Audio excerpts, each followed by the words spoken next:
Kids in High School, Part 3. High school is something that almost every kid has to go through eventually in their life.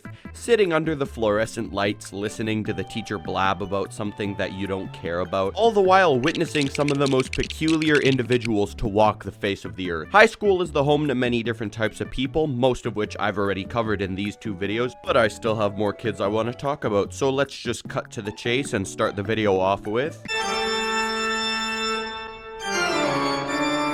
Goth Kid. Alright, bro. Now, this is someone that I just know you've seen no matter what. The Goth Kid is possibly the most ominous person in your school. A lot of the time, no one even knows where they are until they suddenly teleport into the back of your class without anyone noticing. This kid is kind of like the NPC, but with dark mode turned on. Now, these kids tend to listen all to the same type of music, you know, Radiohead, Linkin Park, My Chemical Romance, things like that. And their music taste is one of the things that they will spam on their Instagram story. As well as their music taste, they would be posting random quotes from like Marilyn Manson with the claim that it's deep and only certain people will understand it. But then you see the quote and it's something like, "When the sun goes down, it is nighttime." Ozzy Osbourne on a 4-day bender. Something else that they love to do is not participate in literally anything in class. Like, if there's a group project and you're paired with this kid, just be prepared for you to be doing the entire project yourself.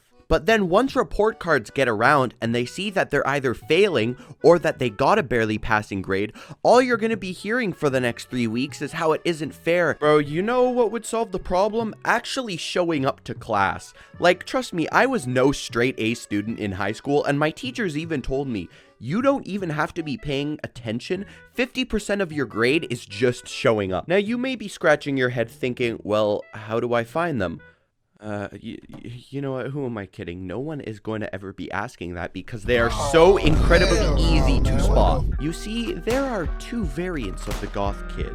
The first one is just keeping it subtle and simple, and then you have the people who look like Jack Skellington if he's in the middle of an overdose. Like, God, I did not know that Sephora sold Sharpie. Yeah, get your big eyelashes and fly away with them to make room for our next kid. I believe I can fly. 4 out of 10. The Country Kid. When they pull up to school, it is in one of two things: an old 2003 pickup truck or a station wagon from the 70s. Now, I'm not one to judge what you drive because, dude, I don't even drive myself. But bro, if your Ford F-150 is taking up 2 parking spaces, you gotta just pull some Arthur Morgan and ride your horse to school.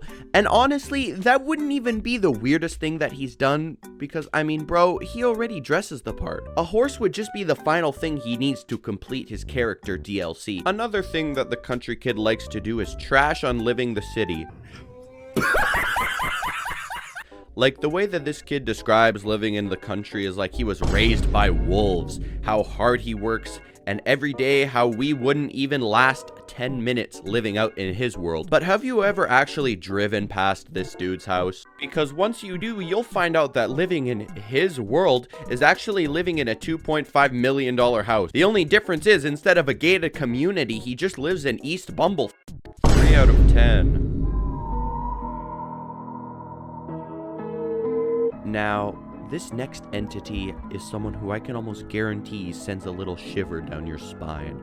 A minor tickle in your sack, if you will. The sheer mention of this person will cause you to have a flashback to your high school days. Brace yourselves. The blue hair girl. No, my child. There's no need to be scared. The blue hair girl can't hurt you anymore, is what I would say if they weren't everywhere, including outside of school. The blue hair girl is truly an anomaly to me. It doesn't matter what you say or how you say it, she will manage to find some way to get offended over it and try to correct you politically about it. Bro, like, I could be trying to go take a piss and this girl would get offended and turn it into something that it's not. Anyways, bro, I'm gonna go drain the lizard real quick. Just give me a hot minute. What was that? I'm going to the bathroom. The bathroom. Then why mention a lizard? Bro, it's a metaphor for my... Yo, why do you even care? This is none of your business. So you're racist? Like mentioned previously, somehow anything you or anyone else says, she will manage to turn it into a political debate. The worst part is that there are kids like this in almost every one of your classes, but if you want to avoid them, just don't join drama class. Drama class is like the breeding ground for these kids. The most annoying part, in my opinion, isn't the fact that they think...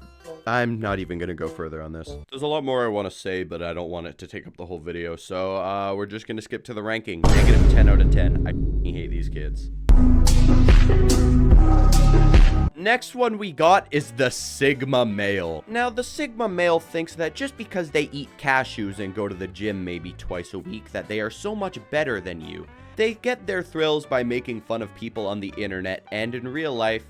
Now, on the internet, these kids are some of the boldest people ever. They will straight up talk about how everyone is below them and sometimes even spread their misogynistic views. But when it comes to real life, they won't ever say something like that. They think that deep down in their mind that they are Patrick Bateman. They are the true alpha males in today's society. Until they found out that American Psycho is not only satire, but Christian Bale himself said all these kids need to grow up. I can just imagine these kids' worlds came crashing down after hearing something as devastating as that. 3 out of 10. Yeah. Alright, and the last kid on our list is going to be someone that I think we all have experience with, and that's going to be the TikTok kids. So, there are two variations, boys and the girls. Let's start off with the girls.